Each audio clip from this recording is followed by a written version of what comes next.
Assalamualaikum warahmatullahi wabarakatuh dan salam sejahtera saya ucapkan kepada Encik Raim bin Syahri iaitu pensyarah morfologi kami dan rakan-rakan sekalian. Kami dari kumpulan 7 dan mendapat tajuk kata Aviva. Pada hari ini kami akan membentangkan inovasi yang telah kami buat iaitu bahan bantu mengajar. Sebelum saya meneruskan pembentangan ini, berikut merupakan ahli kumpulan kami dan saya sendiri ialah Nur Hidayah binti Abdul Rahman. Baiklah, saya akan meneruskan pembentangan ini dengan definisi. Inovasi yang telah kami buat ini merupakan bahan bantu mengajar. Secara umumnya, bahan bantu mengajar ini merujuk kepada satu kelengkapan yang digunakan oleh guru untuk membantu mereka dalam menyampaikan pengajaran dalam bilik darjah.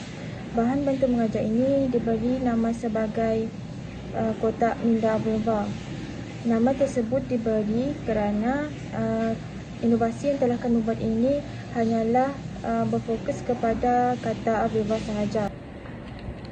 Kotak minda Aviva ini juga akan menjadi satu alat yang diperlukan dalam sistem pendidikan abad ini kerana sifatnya yang menyeluruh dan akan membantu guru dalam bilik darjah.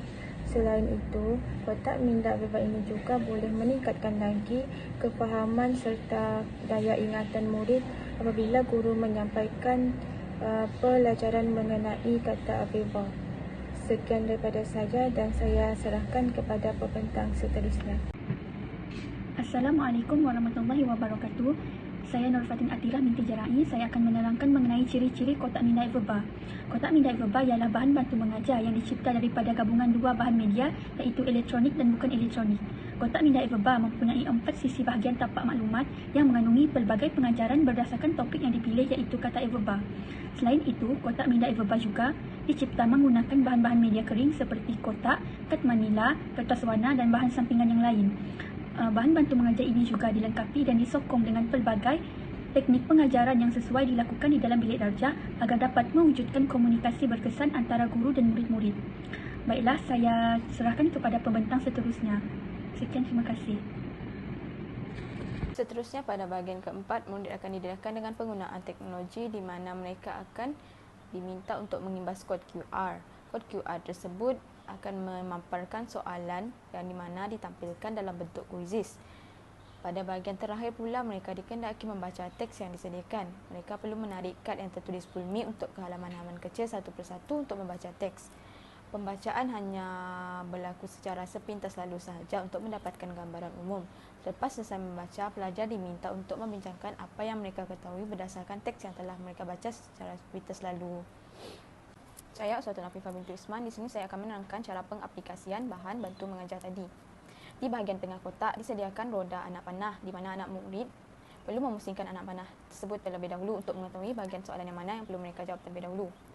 Seterusnya pada bahagian kedua adalah diletakkan beberapa perkataan dalam sampul dan senarai kategori perkataan tersebut. Murid perlu memadankan perkataan yang terdapat dalam sampul dengan senarai kategori yang telah disediakan. Yang ketiga pula, mereka akan diberikan teks untuk dibaca terlebih dahulu. Kemudian mereka akan membaling dadu yang disediakan untuk memilih soalan yang disediakan berdasarkan teks yang diberikan. Assalamualaikum warahmatullahi wabarakatuh. Nama saya Siti Maria binti Parmai. Pada hari ini saya akan meneruskan pembentangan kita kepada kelebihan. Di sini terdapat 5 kelebihan. Kelebihan yang pertama adalah dapat melatih murid menjadi lebih kreatif dan berinovasi dalam pembelajaran bahasa Melayu. Yang kedua ialah bahan bantu mengajar ini dapat menarik minat pelajar untuk mendalami pembelajaran bahasa Melayu terutamanya topik-topik tertentu. Yang ketiga adalah dapat membentuk sikap pelajar yang lebih positif di dalam kelas. Yang keempat adalah dapat mewujudkan semangat kerjasama dalam kumpulan. Dan yang terakhir adalah dapat memberi kefahaman yang mendalam terhadap topik yang dipelajari. Sekian saja daripada saya. Terima kasih. Assalamualaikum warahmatullahi wabarakatuh. Nama saya Muhammad Adrin Darwish bin Zainuddin. Saya akan meneruskan pembentangan iaitu kekurangan bahan bantu mengajar. Kekurangan bahan bantu mengajar yang pertama ialah tidak sesuai digunakan oleh pelajar yang lemah. Yang kedua, bahan bantu mengajar mengambil masa yang lama untuk dihasilkan. Yang ketiga, bahan bantu mengajar sukar untuk mendapat kerjasama daripada murid-murid apabila ia digunakan. Yang keempat, bahan bantu mengajar menggunakan bahan yang mudah terkoyak. Sebagai contoh, anak panah pada bahan bantu mengajar dibuat menggunakan kertas yang mudah terkoyak. Itu sahaja daripada saya. Sekian, terima kasih. Assalamualaikum warahmatullahi wabarakatuh. Nama saya Fatina Syafiqah binti Zaidah Azman. Pada video ini saya akan membentangkan tentang kesan refleksi daripada bahan bantu mengajar saya. Kesan refleksi yang pertama, murid dapat menguasai kata adverba dan ciri-ciri kata adverba. Apabila mereka menguasai kata adverba ini, mereka dapat meningkatkan perkembangan bahasa mereka. Bukan itu sahaja, mereka juga dapat meningkatkan kosakata dan mempunyai komunikasi yang lebih efektif. Kesan refleksi yang kedua, murid akan lebih fokus dan memberi perhatian tentang apa yang disampaikan oleh guru di dalam kelas. Saya bermaksud demikian kerana apabila kita mempunyai bahan bantu mengajar, bahan bantu mengajar ini dapat membantu guru-guru untuk membuatkan murid-murid kekal fokus dalam kelas. Bahan bantu mengajar ini juga menyebabkan murid-murid terlibat secara aktif di dalam kelas dan mereka bukanlah hanya menerima secara pasif tentang apa yang disampaikan oleh guru. Perkara ini telah membuktikan bahawa dalam proses pembelajaran dan pengajaran ini merupakan tanggungjawab antara guru dan murid-murid. Kesan refleksi yang tiga, apabila kita mempunyai bahan bantu mengajar ini, kita dapat mengubah pemikiran murid tentang belajar bahasa itu tidak bosan. Bahan bantu mengajar ini, bahan bantu mengajar yang efektif dan kreatif dapat menarik minat pelajar untuk belajar bahasa. Hal ini juga dapat menunjukkan bahawa dengan belajar bahasa juga kita dapat melakukan pelbagai aktiviti menarik untuk menarik minat pelajar agar mendalami lagi subjek bahasa. Dengan bahan bantu mengajar ini juga kita dapat lihat bahawa sekiranya kita belajar bahasa, kita tidak semestinya melakukan latih tubi dan menggunakan buku teks secara sepenuhnya. Kesan refleksi yang terakhir adalah dapat menghasilkan proses pembelajaran yang berkesan dan efektif.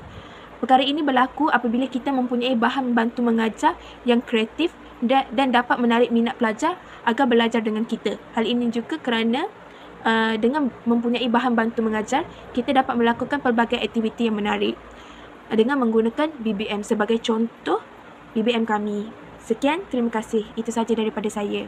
Kita teruskan kepada pembentang yang seterusnya. Seterusnya ialah kesimpulan. Kesimpulan yang dapat kami buat daripada penggunaan bahan bantu mengajar ini ialah yang pertama, penggunaan bahan bantu mengajar ini mampu memberikan kemudahan kepada pelajar untuk mendalami sesebuah topik bahasa Melayu. Kesimpulan yang kedua ialah dapat meningkatkan prestasi pelajar dan juga dapat memberi manfaat kepada pelajar apabila mereka menggunakan bahan bantu mengajar ini. Sekian, itu sahaja daripada kami. Sekian, terima kasih.